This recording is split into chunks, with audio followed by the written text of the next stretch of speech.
is that we always have to be mindful that we are in the middle of a recession.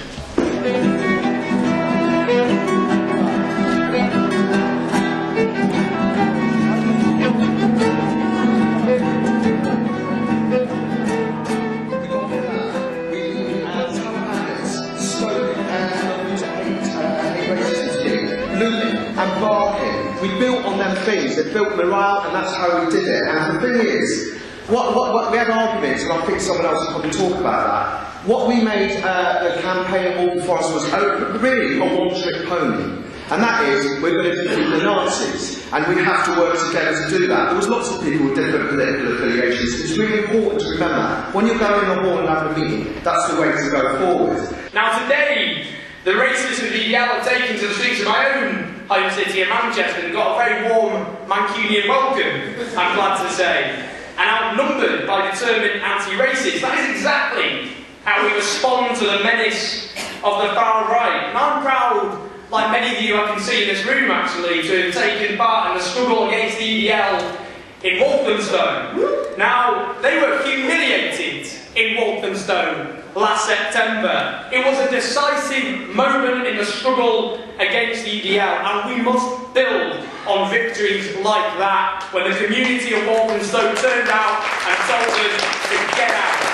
When they marched, we marched. And history teaches us that in the middle of a recession, where ordinary people are frightened for their jobs, for their futures, for their living standards, you inevitably get a rise in racism and fascism.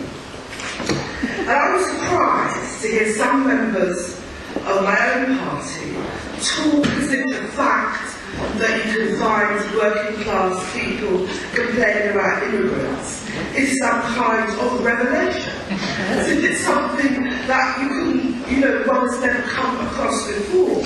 It is always the response of communities under pressure to seek to scapegoat the other.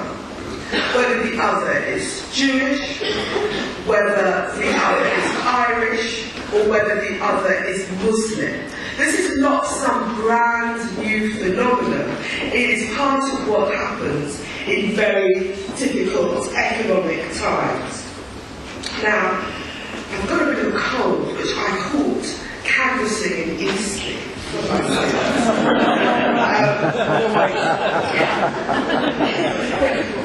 hope I got at least one of the 10,000. But I'm very fearful that the mainstream political parties will take the wrong lesson from the rise of UKIP. I'm very fearful that the mainstream political parties, including my own party, the Labour Party, will believe that because of the rise of UKIP, we all have to take one step to the right on issues like immigration. I believe for any party that considers itself a progressive party, moving to the right on immigration at the current time is just a spiral downwards.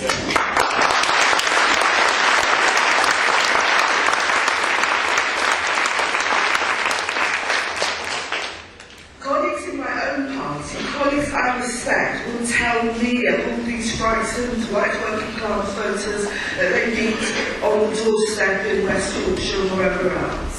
But why are working people, both black and white, fearful and apprehensive in the current climate? Well, one reason why they're so fearful and apprehensive is the deregulation of the labour market, which New Labour was so proud of.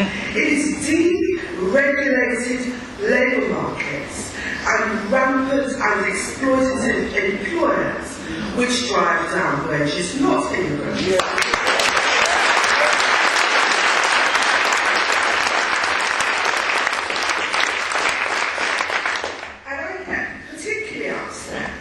When I hear that immigrants are creating too much pressure on the welfare state, the NHS. Without immigrants, Britain wouldn't have an NHS.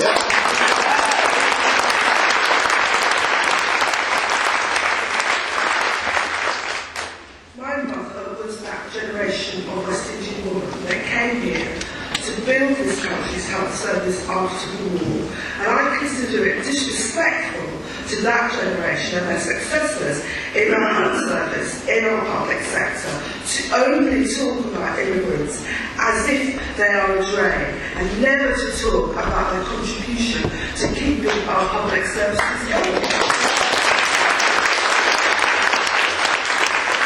When you think about, particularly white working class communities, I come from a town called Chesterfield in Derbyshire, which is about 10 miles south of Sheffield. And the BNP, and certainly the UDL have started to organise, not particularly in the big city centres, they've marched there and they've tried to rally there, the UDL, but in the smaller white working class towns around cities, that is certainly where the BNP in particular has started to get an inroad, up the road from where I am, where Denny Skinner is the MP, in a place called Bolsover. And we've got a problem with this, because we are talking about, industries that have been purely in the north of England, manufacturing centres where really there's been massive job losses. Pits have closed, from Thatcher onwards for the past 25 years. Really, there has been a complete and utter economic decline, and on top of that, we've now got austerity.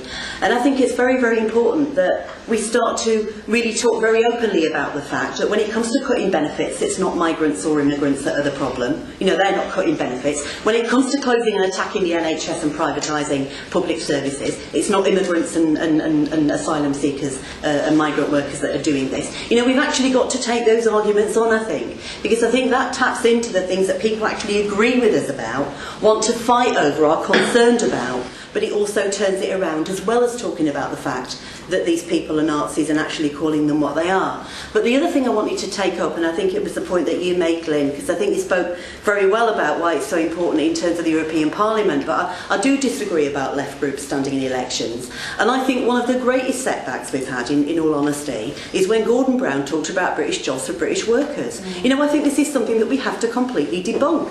We can't have that kind of thing. And I'm not saying that, hopefully that will be repeated, but that had an echo, not just inside of the Labour Party, inside of New Labour. I know you wouldn't agree with it yourself individually, of course, and many members of the Labour Party wouldn't, quite rightly. But it had an echo inside the trade union movement as well. It's had an echo inside sections of Unite and the GMB and the trade union movement. And it is something that we have to then take up inside the trade union movement as well. And I think it's very, very important that we don't slide into that idea that actually because of austerity, because of job cuts, because of recession, and people paying for that with their jobs, that there has to be some sort of, slogan around we have to reserve jobs for British workers. And I'm just going to finish because it's particularly important. Up the road from where I live, there is a Tesco's plant that at the moment has announced it's going to sack, it's been on the local news in the north of England, it's going to sack 500 workers, many of whom are migrant workers. They're Polish, Romanian and some from some from other Eastern European countries, who have come here and actually built a trade union inside that depot, who haven't got the confidence to fight, and the BNP are going down there and arguing, it doesn't matter if your jobs go because you're migrants, we've got to go down and put another position clearly and argue about UAF.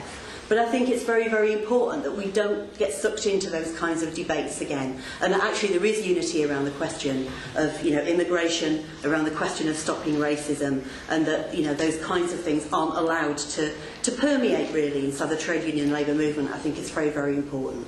Thank you very much. Now we are seeing and continue to see and have seen over the decades the rise of neo-Nazi groups, and not at levels that we haven't seen in a very, very long time. So it's important that we recommit ourselves today in this conference, and our colleagues have come ready to do on the streets in Manchester, to make sure that we work for a fascist-free European elections, a fascist-free Britain, no platform for fascists, no passerelle. I was asked by, I did a radio programme last week, BBC Radio, about the colour bar falling inside Bristol. And I was asked why did they think that the EDL was in trouble and why they melted away. And I said they didn't melt away. We forced them to disappear. We melted them. I said, how did that? People said, look at what actually happened. They tried to march in Tower Hamlets against a mosque, against the right, and we stood there, regardless of sect, we stood in standing unity and said that you shall not pass. And the truth is, we stood there in large numbers, men and women, gay and straight, Muslim and non-Muslim, and said that we should not pass. And something else was there. There was another reason why we were there, and that's to do with what I argue, tradition. Because years ago, sitting here was a man called Jack Jones, who sat in front there, just there, when we founded our conference 10 years ago. And he turned around, and I said, do you want to say something? He said, I don't want to say anything, I'm just glad that you're carrying on the tradition. And the tradition for him was fighting the Spanish Civil War. And I think we stand in that tradition. It was Cable Street. And then I stand in the other shoulders of people, Jerry Gable and Paul Holbrook, and people like Blair Peach, and people on here, Julie Watson.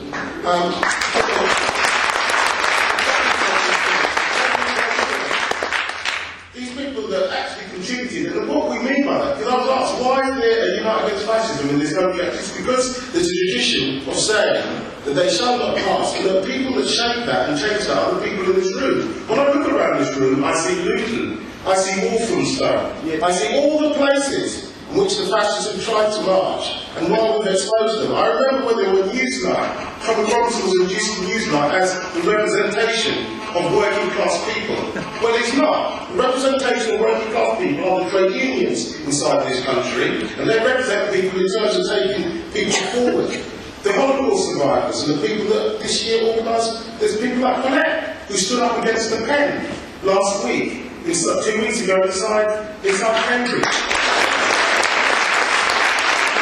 We understood something. We learned from the lesson of what happened inside Germany, where the Communist Party and the Socialist Party refused to come together and the Nazis marched through the middle of them. That's what happens if you don't have unity together. They actually come through and break and destroy everything. And we've learned from that. And that's part of the reason why I'm glad there's Tommy Robinson that went to jail. Not.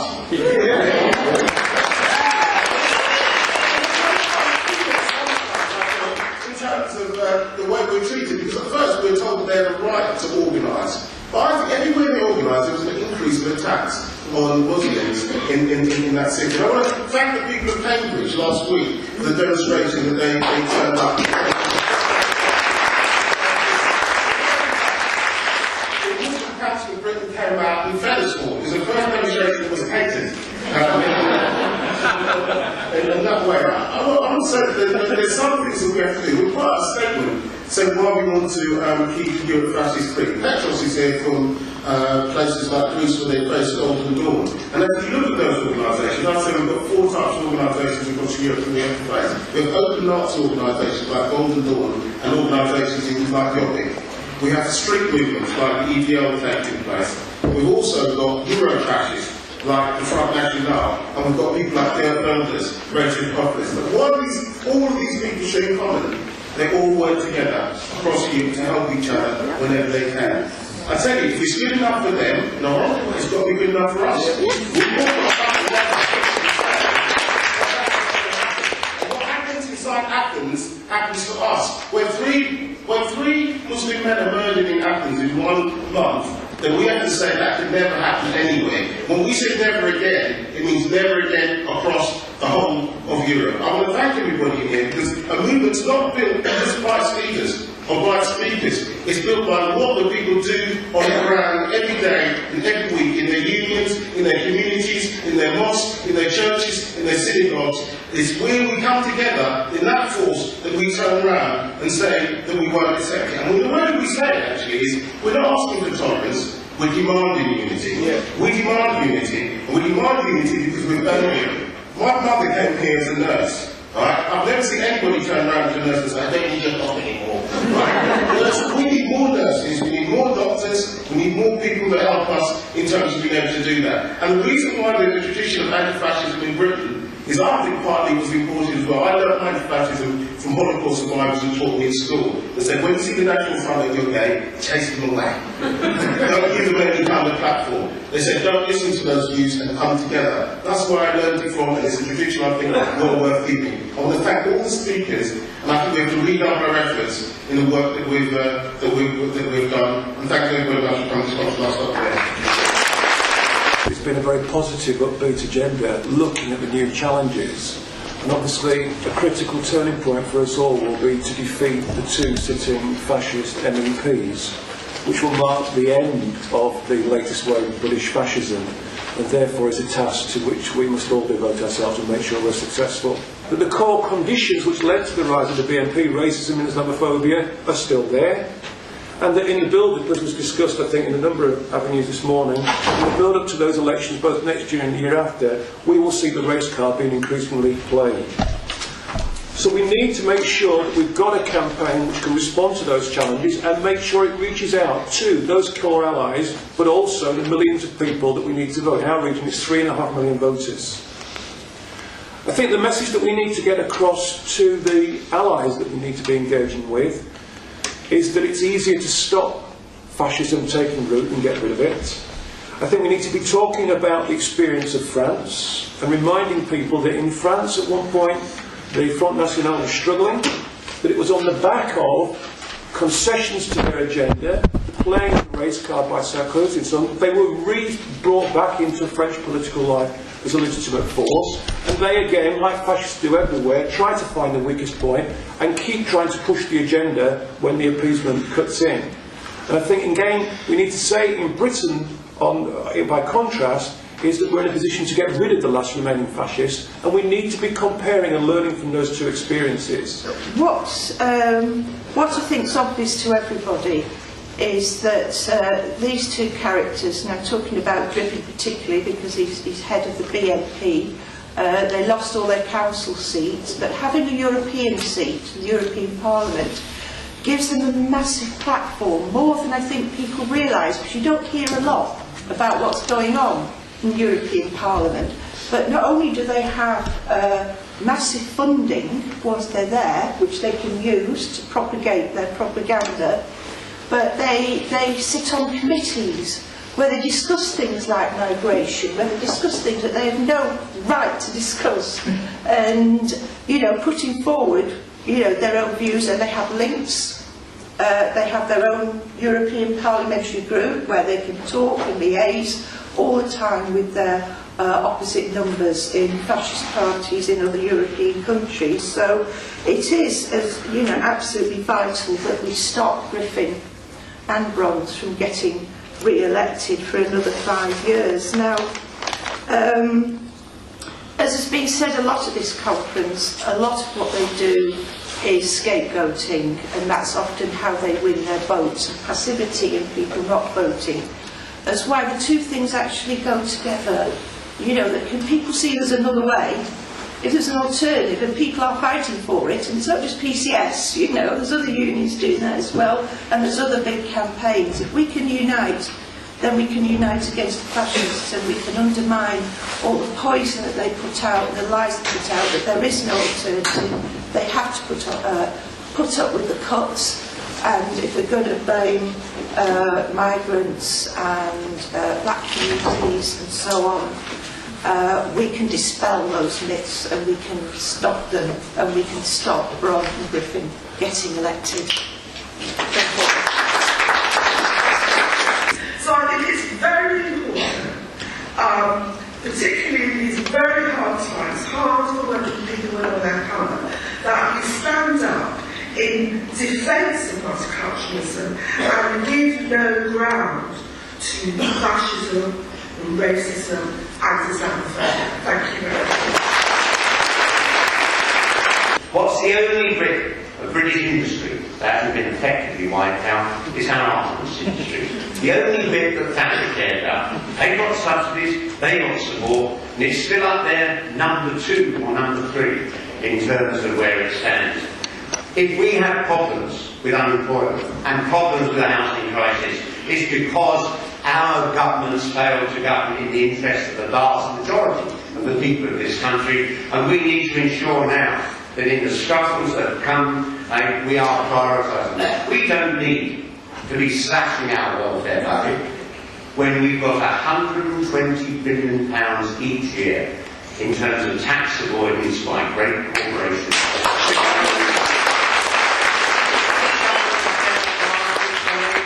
We've got to cut the British budget by £80 billion.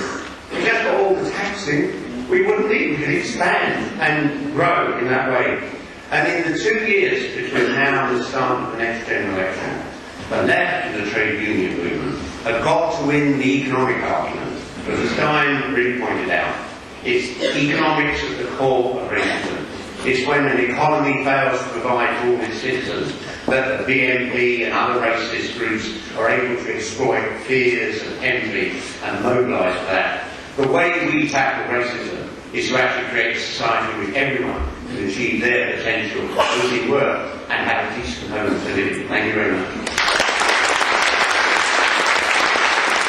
And you just have to look at Golden Dawn. 60%, I think it was, of the old bill in Greece said they support the Golden Dawn party. And I'm sorry, but we can't pretend that British police haven't got the same kind of way of thinking. It would be ridiculous to do that.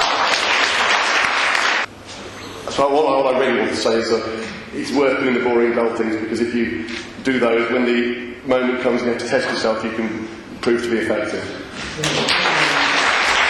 There's been a huge campaign in Manchester about this. We've had statements from hundreds of people of different organisations. I think we should be quite confident, I certainly am, that we will stop the EDL today. I think that will help to inspire them.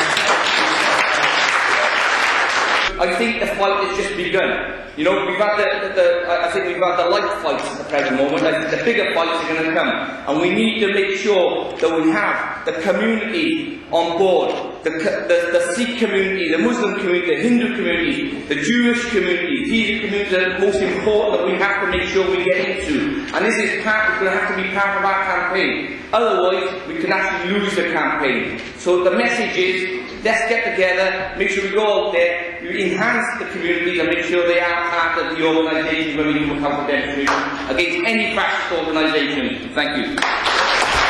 We want the line. We want everybody who hates the Nazis on one side of the line, and we want the Nazis alone on the other, and that will be our victory. They'll be isolated by mass mobilisation. And that's what we deliver. Phone them up, can I have a coffee, can we have a talk, and get people alongside. And that's exactly what we're doing with you guys. Some of those relationships going back a long time, but that's building new relationships with people we know in the community to work with us. And, you know, we all ought to be grounded in our local communities and having good relationships with everybody there. So let's do that work patiently on the ground all the time. There's a bit in my book where I talk about why the BNP ended up getting those seats. And it wasn't so much the people voting for them that enabled it to happen, but it was the much larger group of people who had deserted the polls. You know, I think my little metaphor for it is that the BNP are a bit like what's washed up on the beach after low tide. It's all of those voters, you know, just kind of deserting the ballot box. You know, just saying there's no point in voting at all these parties are the same. I don't really care who gets in. And while the BNP have been severely restricted from organising, and while, you know, likewise the EDL have been diminished and their attempts to form a political party have so far come to nothing,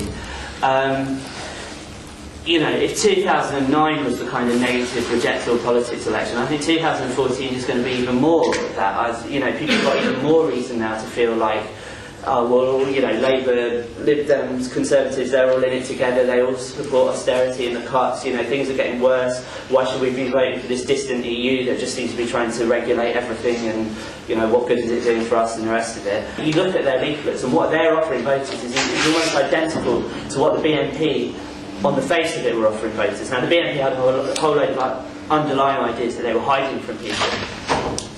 But I think that is why any campaign against kicking out the fascists from the European Parliament needs to be integrated into anti-austerity struggles.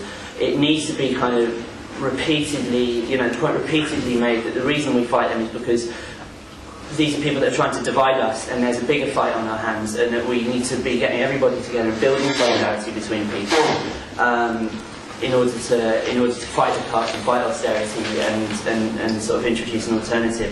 And I think that a visible defeat for the BNP is just a very good way of, like, you know, planting a flag in the ground and saying, you know, we won't stand for this, but we won't stand for their racist messages that are being echoed by other parties, and that even some sections of the Labour Party now are toying with echoing themselves. And that, you know, defeating Bronze and defeating Griffin is an important step, but it's only the first step. And I'll leave it there. Thank you. In terms of the medium-term campaign, we need to go out and expose them. We expose them in two ways. We expose them to the fact they're idle buggers who do nothing for their money in the European Parliament. I mean, we want some figures of attendance and the rest. Not that that necessarily is going to defeat them, but it all helps create the climate. And secondly, I speak personally, we need to nail them as being Nazis. We have to address the hatred, the bile at the roots of the far right. In the 1920s and 30s, as we've said, it was Jewish people who were their favourite target. And since then, they've jumped from minority to minority. Black people, Asian people, and today, of course, specifically Muslim people. And it has to be said, anti-Muslim hatred has horrifying parallels with anti-Semitism. The BNP, of course, now talk of the Islamification of Britain. They have a campaign against Islam. They say it's wicked and a cancer and blame Muslims for drugs and rape and so on. But they're given fuel elsewhere, not least by newspaper coverage which demonises and attacks Muslims. One study alone looked at newspapers in 1 week and found 91% of coverage of Muslims when they appeared was entirely negative. And if we look at wider attitudes, there was one poll which showed 45% of Britons thought there were too many Muslims in Britain.